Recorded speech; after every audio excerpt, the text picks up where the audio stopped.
Kasagsagan ng kausuhan ng Walkman ng mga panahong ito.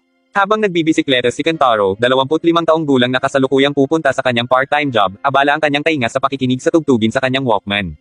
Nang biglang isang humaharurot na kotse ang nagpataranta sa kanya dahilan upang tumilapon siya sa basurahan. Nasuka siya sa baho at isang sexing babae naman ang bumaba sa kotse at nilapitan siya.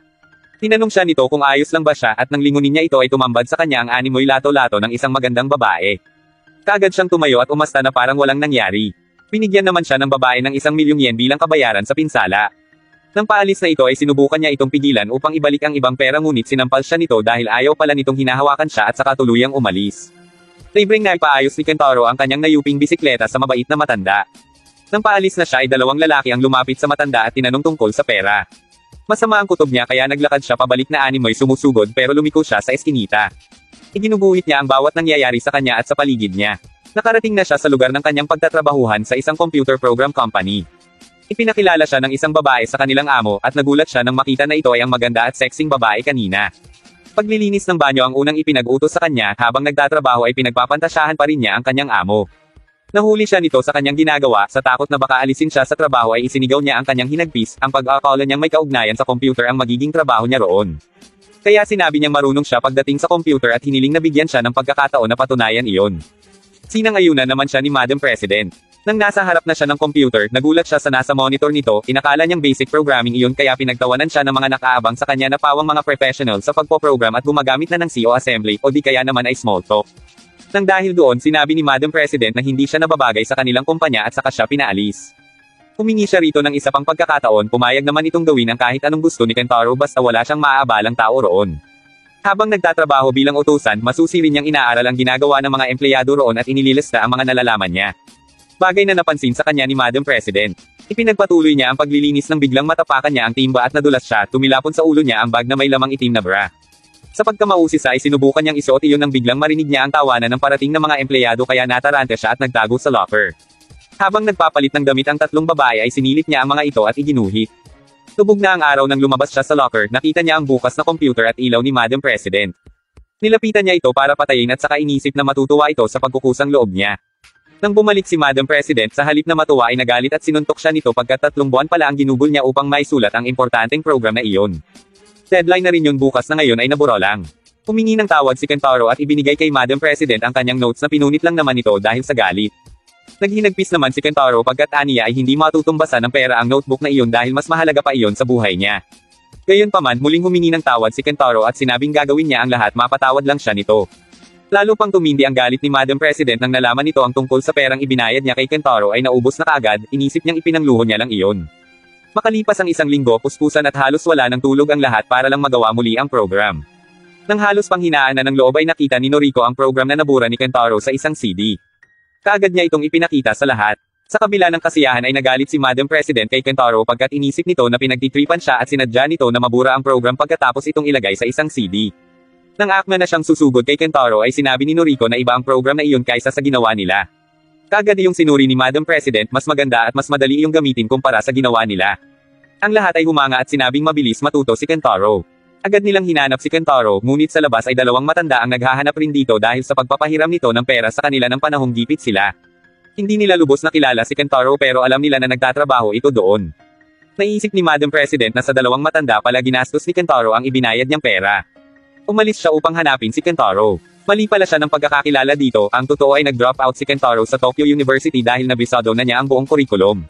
Mula noon ay nagpapalit-palit na siya ng trabaho at natuto sa buhay. Nakasanayan niya na ang pagsakay sa kanyang paboritong bisikleta na pinangalanan niyang Crescent Moon. At marahil balang araw, maaari niyang iligtas ang Japan o maging ang mundo. Sa mansyon ng Katsuda, habang nakatingin sa liwanag ng araw ay isang babae ang napadaan, siya si Naoko Katsuda, parang ewan si Kentaro nang ngumiti ito sa kanya. Halos mabali ang leeg niya sa paghabol ng tingin kay Naoko nang biglang lumagutok ito nang mag-ulat siya sa tawag ng isang babaeng may dalang isang kahon ng alak. Nagkunwari lang siya na parang walang nangyari at saka kinuha ang alak sa babae. Nang makalayo, doon niya ito na ibalik sa normal at iyon ang bago niyang natutunan, ang ulo ng tao ay hindi kayang umikot ng 360 degrees. Kasalukuyang nagtatrabaho si Kentaro sa opisina ng kampanya ni Juzo Katsuda, ang tumatakbong mayor sa kanyang ikatlong termino sa bayan ng Koganei. Iniabot ni Kentaro ang alak sa asawa ng mayor na si Noriko Katsuda na nauwi ipinangangampanya ang asawa sa kapwa kababaihan. Malaki ang lupaing ari-arian ng pamilya Katsuda kaya naman kahit ang local yakuza ay nagtatrabaho rin sa mayor. Pera ang umiiral sa panahon ng kampanya. Isang boto katumbas ng salapi at mga inuman sa opisina ng kampanya. Ibinibenta ng mga tao ang kanilang boto, bagay na ikinadismaya ni Kentaro. Patuloy ang pangako ng partido sa mga tao. Sa paghahangad na manalo kahit katulong ay hindi payagan ni Noriko na umalis para asikasuhin ang may sakit na anak nito. Kaya sinalo ito ni Kentaro at sinabing siya na ang bahala sa paglilinis habang nangangampanya. Sa mansyon, habang naglilinis ng banyo ni Naoko ay umiral na naman ang maliikot na isip ni Kentaro.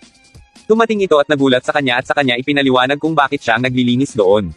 Napansin ni Naoko ang madumi niyang mukha at sa hiya ay kaagad siyang naghilamos ng tubig nang biglang yayain siya nito sa kanyang silid.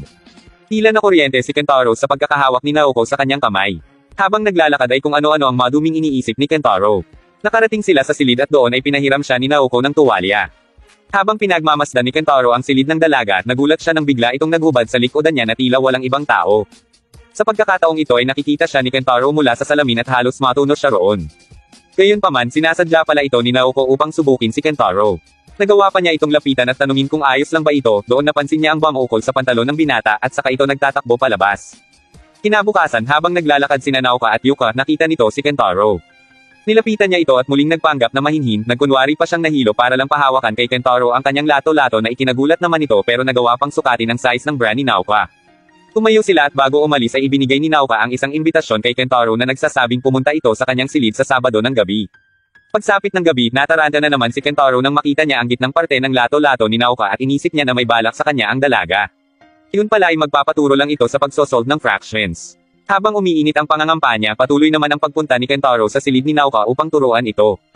Gaya ng dati ay patuloy ang pantitrip sa kanya ni Naoka. Isang araw ay muli siyang inakit ni Naoka sa pamamagitan ng pagsusuot ng bathing suit habang tinuturuan siya nito. Alam niyang wala itong gagawing masama dahil sa takot sa kanyang ama. Maya-maya pa ay napansin niya ang notebook na palaging dala ni Kentaro, sa pagtataka kung anong nakasulat dito ay gumawa siya ng paraan upang makuha ito. Nang basahin niya ito ay nag-apoy siya sa galit pagkat nakasulat doon na hindi pala ito natutukso sa kanya at may masama siyang ugnayan sa kanyang ama kaya sinusubukan niyang gumanti rito. Doon niya nalaman na mas magaling magkunwari si Kentaro kaysa sa kanya at siya pala ang napaglaruan nito. Samantala, ang lahat ay nag-aabang sa resulta ng botohan sa opisina ng kampanya. Masaya ang lahat sa naging resulta pagkat nanalo si Juzo Katsuda maliban kay Kentaro. Pagkat hindi niya makita ang kanyang notebook, hinanap niya rin iyon sa silid ni Naoka, ngunit kumuha lang ito ng gunting at ginupit ang kanyang suot, saka ibinigay kay Kentaro ang gunting at sumigaw ng napakalakas dahilan upang mapasugod ang ama sa kanyang silid. Nagpanggap ito na gawa iyon ni Kentaro na ikinagalit ni Juzo. Inisip ni Naoka na gagawa ito ng palusot at magmamakaawa na huwag siyang patayin. Pero hinila lang siya ni Kentaro at hinalikan, saka isinigaw na nahulog na ang loob niya kay Naoka. Dahil doon ay binugbog siya ng mga tauhan ni Juzo habang naiyak naman si Naoka dahil hindi siya makapaniwala na mas ginesto ni Kentaro na protektahan siya. Inawat niya ang mga tauhan at inamin ang kanyang pagkakamali at humingi ng tawad kay Kentaro. Habang nasa daan paalis sa bayan ay hinarang siya ni Naoka at ibinigay ang kanyang notebook, kiniling din nito na kapag gumaling na ang kanyang mga sugat ay bumalik siya sa bayang iyon. Sa kabila ng nangyari, hinangaan pa rin ni Juzo ang pagkatao ni Kentaro.